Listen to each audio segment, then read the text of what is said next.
งฝนมาซื้อของพี่น้องโอ้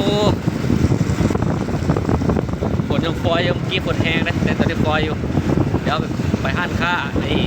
ประจำก่อนเพราะมีสมาชิกในฮันนี้เดี๋ยวไปเบิ้งน้ำกันพี่น้อง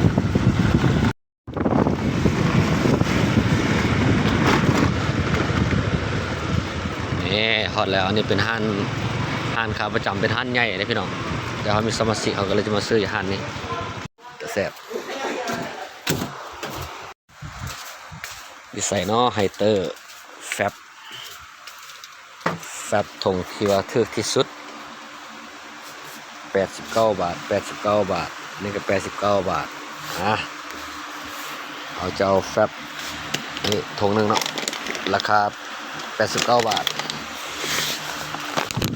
เดี๋ยวไปซอกไฮเตอร์ก่อนไฮเตอร์อีใส่เนาะไฮเตอร์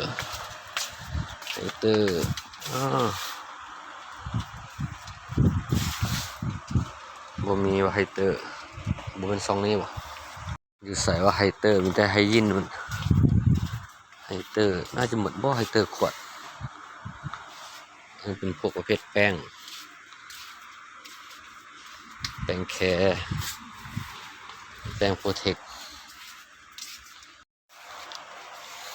ไฮเตอร์มีแต่ขวดน้อยขวดเล็กขวดใหญ่หน่อยเนาะ